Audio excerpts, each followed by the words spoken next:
मित्रांनो, तुम्ही पूर्णपणे निरोगी आहात. तुम्हाला बीपीची तक्रार नाही, शुगरची तक्रार नाही, किंबहुना तुम्हाला कुठलाही आजार नाही आणि मग आपण पंचकर्म करून घ्यावं का?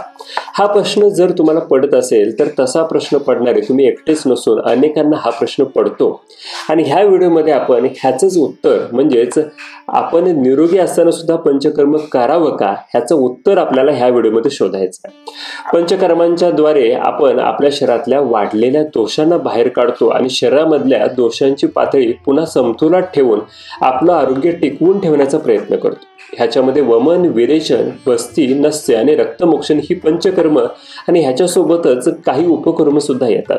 आता हे पंचकर्म नक्की कोणकोणते आहेत, केव्हा करायचे आहेत ह्याची सविस्तर माहिती देणारा एक व्हिडिओ आपण आपल्या चॅनलवरती बनवलाय. त्या व्हिडिओची लिंक मी तुम्हाला डिस्क्रिप्शनमध्ये देतोय. तो व्हिडिओ तुम्ही नक्की बघून घ्या. पंचकर्माचे फायदे किंवा पंचकर्माच्या कृती ह्या सगळ्या आपण आजारी पडल्यावरतीच कराव्यात असं नसून आयुर्वेद असं सांगतं की प्रत्येकानं पंचकर्माचा फायदा हा घ्यायला पाहिजे. पण त्याची नेमकी कारणं काय आहेत ही कारणं आपण ह्या व्हिडिओमध्ये बघूया. तर आपण प्रत्येकानं निरोगी असताना पंचकर्म का करावं ह्याचं सगळ्यात पहिलं आणि महत्त्वाचं कारण आहे की आयुर्वेद ह्या शास्त्राची रचनाच मुळात आजारी पडल्यानंतर आजार बरं करण्यासाठी झालेली आहे. पण त्यापेक्षा सुद्धा जास्त ह्याचा उद्देश आपण आजारी पडू नये, आपलं स्वास्थ्य टिकून राहण्यासाठी झालेला आहे. आणि म्हणूनच जर आपण निरोगी आहोत तर ते आपलं निरोगीपण, आपलं आरोग्य तसंच टिकून राहावं.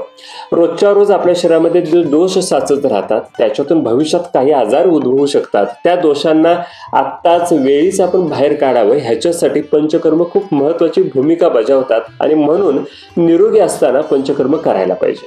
आता दुसरं कारण बघूयात की ज्याच्यातून आपल्याला कळेल की निरोगी असताना पंचकर्म करणं किती महत्त्वाचं आहे. त्याच्यासाठी तुम्हाला एक उदाहरण देतो की जर समजा एखादं घर काही महिने बंद आहे, त्या घरामध्ये कोणीही गेलेलं नाही, त्या घराच्या दारे खिडक्या सुद्धा बंद आहेत, तरी सुद्धा ते घर काही महिन्यानंतर, काही दिवसानंतर अस्वच्छ होतं. आपल्याला ते पुन्हा स्वच्छ करावं लागतं. तसंच आपल्या शरीराचं सुद्धा आहे. बऱ्याच वेळेला आपण शरीरामध्ये दोष साचण्यासाठी काही चुकीच्या गोष्टी, चुकीचा आहार-विहार करायलाच पाहिजे असं नसतं. तर आपलं वय आहे, त्याचबरोबर बदलणारं वातावरण आहे, ह्याच्यामुळे सुद्धा आपल्या शरीरामध्ये दोष साचत राहतात. त्याच्यातून आजार निर्माण होण्याची शक्यता असते. आणि म्हणूनच जरी समजा तुम्ही निरोगी आहात, जरी तुम्ही कुठल्याही पद्धतीची चुकीचे आहार-विहार करत नसाल तरी सुद्धा तुम्हाला पंचकर्माद्वारे शरीराची नियमित स्वच्छता राखणं हे गरजेचं असतं.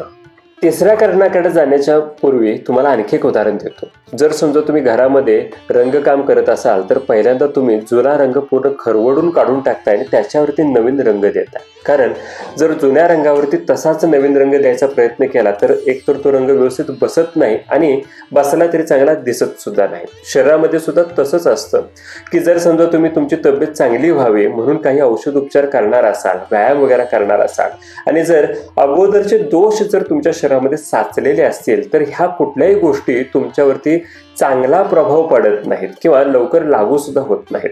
पण हेच जर तुम्ही तुमच्या शरीराची पंचकर्माद्वारे वेळच्या वेळी शुद्धी केली असेल, दोषांना वेळच्या वेळेला बाहेर काढलं असेल, दोषांना शरीरामध्ये साचू दिलं नसेल तर तुम्ही जे जे प्रयत्न आरोग्य चांगले होण्यासाठी करताय ते सगळे प्रयत्न तुमच्यावरती लवकर लागू पडतील आणि चांगल्या पद्धतीने प्रभावी सुद्धा ठरतील. आता बघा चौथं कारण, आणि इथं सुद्धा तुम्हाला एक उदाहरण देतो. जर तुम्ही गाडी घेतली तर त्या गाडीचं सर्व्हिसिंग करताय, वेळच्या वेळेला ऑइल चेक करताय, त्याचबरोबर बाकीची सुद्धा प्रॉपर केअर तुम्ही गाडीची घेताय.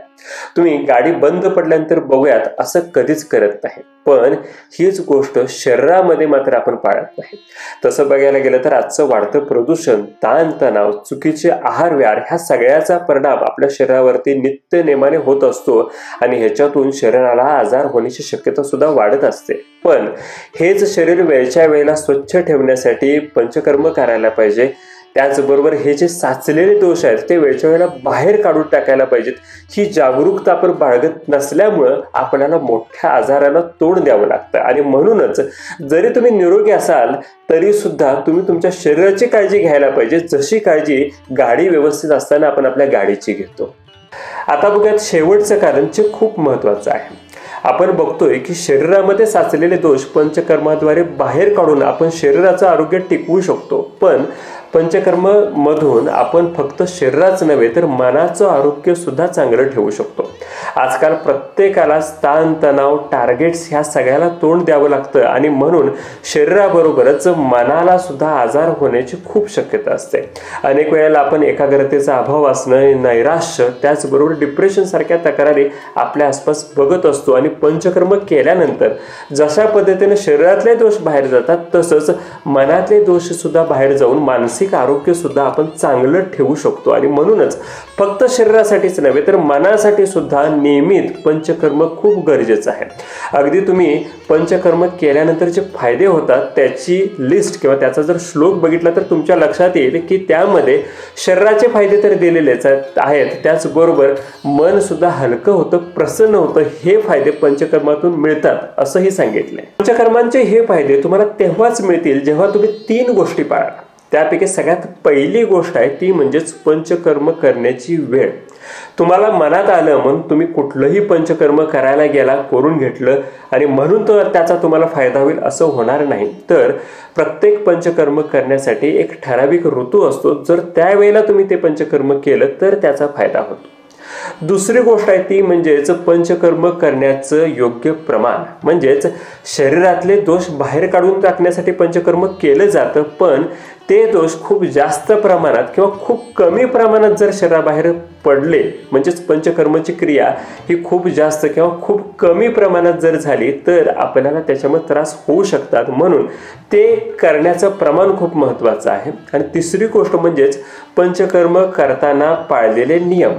कुठलंही पंचकर्म तुम्ही करत असताना तुम्हाला काय खायचं, काय नाही खायचं, कशा पद्धतीनं पंचकर्माला सामोरं जायचं ह्याची काही नियमावली आहे. ती नियमावली जर तुम्ही व्यवस्थित पाळली तर 100% तुम्हाला पंचकर्माचा चांगला फायदा होतो. पण जर ते नियम तुम्ही पाळले नाहीत तर पंचकर्मातून तुम्हाला तोटा सुद्धा होऊ शकतो. म्हणजेच पंचकर्म साईड इफेक्ट करतात असं नसून जर तुम्ही चुकीच्या पद्धतीनं जर पंचकर्म करायला गेला, त्याचे जर नियम व्यवस्थित पाळले नाहीत तर तुम्हाला त्याचा त्रास होऊ शकतो. जर तुम्ही निरोगी आहात आणि जर तुम्हाला तुमचं हे आरोग्य तसंच टिकवायचं असेल, एखादा छोटा आजार तुम्हाला असेल, त्या आजाराचं रूपांतर मोठ्या आजारात होऊ द्यायचं नसेल तर पंचकर्म खूप महत्त्वाचे आहेत. वरती आपण कारणं बघितलीच की का आपण निरोगी असताना सुद्धा पंचकर्म करायला पाहिजे.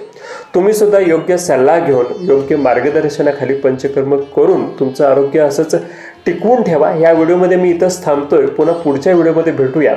धन्यवाद.